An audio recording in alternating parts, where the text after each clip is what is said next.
All right.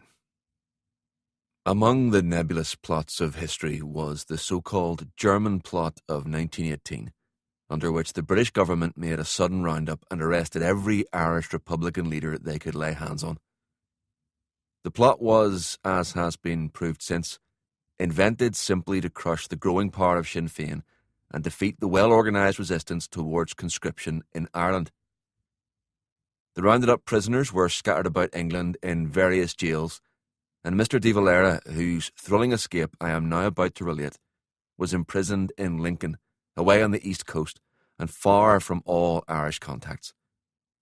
And although the war was over when the escape took place, England was still an armed camp, with war conditions, and Lincoln a military town. I want to emphasise this as it magnified the difficulty of escape. We in Ireland thought that a general release of the leaders would follow the armistice on the Western Front, but weeks passed, and there was no sign of it. It was a stirring time.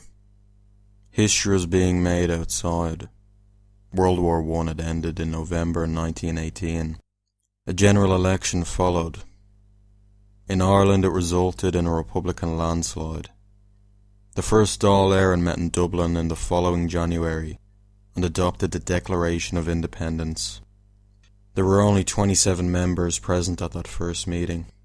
36 more were held in various British jails. 3 more deported. 6 were on the run. The world was in a ferment. The countries of Europe, rising from the ruins of war, were planning a peace conference. Every nation but Ireland, whose leader was behind prison bars, was getting its cade ready. Every small nation but Ireland. Lincoln town is old and steep, full of odd and twisty byways. Outside the town stood the jail. Here in this medieval city on the east coast of England, Eamon de Valera and other leaders of Sinn Féin had been imprisoned since May 1918. De Valera chafed in jail. Were he free, he could bring Ireland's case for the first time into international politics. At home with the people behind him, he could do so many things. There was so much this newly released nation could do. Of all these things he was thinking day after day in Lincoln jail, thinking of the future and of the immediate present with its constant urge to escape. It was tantalising to be within prison walls when there was work to be done to inform American opinion as to the true state of Irish feeling. I made up my mind to try and escape. It would only be done by cooperation with friends outside. It occurred to me that if I could get an impression of the key, I might be able to send it out in a postcard using plan and elevation method of drawing. A snatch of an old music hall song came into my head. The song went some way like this. He couldn't get the latchkey in, he couldn't. The tag ran through my mind. It haunted me. Somewhere in that comic song lay the solution. A drunken reveller coming home late at night, too unsteady in the hand to fit the latchkey of his home into the keyhole. That was it. Next it occurred to me that I could do this by sending out what would appear to be comic postcards, one with the essential part of the key correct in the plan, the other with the elevation. One Sunday, I noticed that the chaplain's maskey was laid aside carelessly. In a drawer in the sacristy were some wax candles. I smuggled them into a tobacco tin and melted them with my body heat. In a few moments, I had taken an impression of the key. Without thinking, I asked Sean Milroy, one of the prisoners, to draw 2 postcards, sketches of a fellow prisoner, Sean McGarry. Sean was depicted in the first sketch with a key in his hand, trying to open the door of his house. Underneath was written, Christmas 1917, he can't get in. In the second sketch, McGarry sat disconsolate in a prison cell, staring at a large keyhole. The caption read, Christmas 1918, he can't get out. These postcards might pass familiar humorous depiction of McGarry's plight, but they contained the exact dimensions of the key. The next problem was to get the impression out and a copy of the key in. The copy had to come from Dublin. Then a significant letter arrived in Dublin from Lincoln Jail. It had been smuggled out by a friendly official who used to carry small but harmless messages. This time he carried dynamite, though he did not know it. The letter was from John O'Mahony to a friend in Leeds. It was written in 3 languages: Irish, English, and Latin. The first part of the letter was in English, intended to be read by the warder should he be curious enough to do so. In English, it demanded a bottle of wine for John. The kernel was in the Irish. It explained the postcard and asked for a key. Details of the proposed escape were given. But in the meantime, the key had been made in Dublin. Mrs. McGarry had put it into a cake she had baked, and over to Lincoln travelled Fintan Murphy, an HQ staff man, with the key in the cake. In a strange town as a stranger, it is difficult enough. I thought in the ordinary way to inquire the way to and show an interest in the jail. I with my parcel found it more difficult still, but I boldly took the plunge, and to my surprise, found it surprisingly simple. Nobody took any particular interest in my inquiries, and with little trouble, I soon found myself before the jail. The chief came in, a gruff individual, the usual prison type, obviously more used to dealing with persons convicted. I greeted him civilly, and, on his demand, as to my business, I repeated my carefully rehearsed story as to how I came to be there. He grunted disagreeably and commented on how these so-and-so Irish prisoners were able to get butter, bacon, and all these good things, while the men who were doing their bit for king and country had to eat war bread. I agreed with him. Meanwhile, I watched the parcel being slowly opened and waited for the climax. At last the cake lay exposed on the table, and while we continued our conversation, he produced a long knife. I assumed it was hardly possible for him to miss the key. Instead of cutting us in quarters, he stabbed it through and through, and with further sundry grumbles at the luxuries for the rebel prisoners, he escorted me to the gate and let me out. I was immensely relieved, both that I was outside and the cake inside the jail. I strolled down to the railway station to depart from the town of Lincoln, to which I have never since returned. I don't remember whether I suggested the method by which the key would be sent to the prison, but it arrived in due course in a cake. As I examined the key, my joy at having got it was qualified by the feeling it was too small. I examined the key with a drawing, and it fitted perfectly. It seemed to be exactly what we wanted, but I could not avoid the impression that it was not as large as the actual key. It proved later that I was right. I had heated the wax into a soft condition, and I pressed the key down on it as it lay confined within the tobacco tin, and allowed it to harden. The result was that in the shrinkage caused by the cooling of the wax, the impression became uniformly smaller than the original key. All that work had to be done over again. The prisoners sent out another postcard. This time it contained an elaborate Celtic design, and among it was interwoven another drawing of a key. An inscription underneath in Irish stated, "This was the key to freedom." Again, a key was made, another cake was baked. I brought this to the jail gate and was thankfully spared Fintan Murphy's ordeal, for the gatekeeper took it from me at the door. This key was tried out by Sean McGarry on a cell door, but it broke in the lock.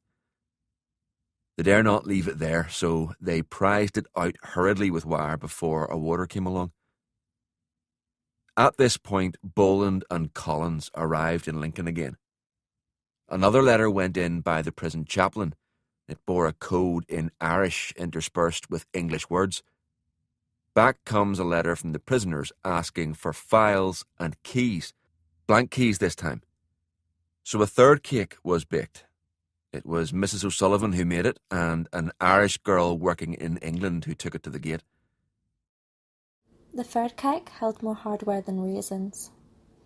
The cake was baked by my sister, with her housekeeper Mrs. O'Sullivan, I saw my sister put the key at one end and the files at the other end of the cake. It was oblong in shape. Its weight was terrific. Instead of almond icing, there was a thin coating of plaster of Paris to keep the cake from breaking. Why they didn't comment on the nature of the cake was a miracle. Maybe they were tired of seeing cakes by that. Many an Irish prayer went into those Lincoln cakes. Third time lucky. With the files and the blank keys it contained, Peter de Lochary, another prisoner, cut a perfect master key. He actually took the lock off a disused cell door, with no other instrument other than a little typewriter screwdriver belonging to De Valera. And so, many anxious weeks after the dispatch of the postcards, a night was fixed for the escape. Now we were to be up against the worst of it. Lincoln was an armed camp. It was an RAF base. Opposite the back wall of the prison, near the gate marked as the escaping gate, was a large emergency hospital for troops. Military traffic on it was unceasing. Every night, the wounded Tommies would drift back to hospital. They'd linger outside for hours with their girls before they went in. Now that the plan was ready, the whole of the Dublin headquarters staff came on the job. Every possible contingency was provided for. The whole lie of the land was mapped, roads drawn, distances and vital points marked. The night of February 3rd, just before lockup, was the time chosen. All along the route of escape, the Irishmen were at their posts. It was after dark when Collins and Boland arrived at the jail. Among our equipment was a coiled rope ladder which made an enormous parcel, heavier than any of the Lincoln cakes. This was to be the last resort. On the stroke of the appointed hour, Collins and Boland flashed their torch upwards from the dark fields outside. From a high jail window, a sudden light flashed in answer. It had been arranged that a flashlight outside the prison walls would indicate the presence of the rescuers. That was to be answered by a flare from my cell window. The flare consisted of a bunch of matches. I lit the matches, creating the flash, then blew them out again. Then, for the escape. Down the long dim corridors, De Valera hurried with the two men he had asked to escape with him, Sean Mulroy and Sean McGarry. There would be danger in too many trying to escape. Like shadows across the grass sped Collins and Boland to meet them. Collins thrust his duplicate key into the lock in the postern gate of the back wall. The slight pressure snapped it. Both men stood in unspeakable dismay. Collins with the handle of the broken key in his hand. Inside, the escaping prisoners were having better luck. De Valera's master key had already brought them through 3 inner doors, each of which was opened and locked again with great precision. They had escaped from their own wing and passed through its door. They had crossed a courtyard and then had to enter a second building. Out of this building they had made their way, and across the last yard which led to the jail wall. Here there was an inner door. Once more the master key did its work, and it too swung open. But not to freedom. For there, between the prisoners and their rescuers, stood the last door of all, an iron-covered gate. And it was in this gate that Collins' key had broken and stuck. In whispers we conferred through the iron gate. I've broken the key in the lock, Dave. It was a terrible moment. Breathing a prayer, De Valera inserted his master key into the last lock. Very carefully he put it in. It met with the stub of Collins' broken key. I pushed it before it. The lock turned. The outer gate swung open. They were free.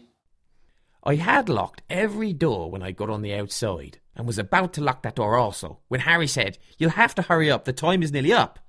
And I had to leave it unlocked. Had I locked that door, nobody would ever know how we had escaped.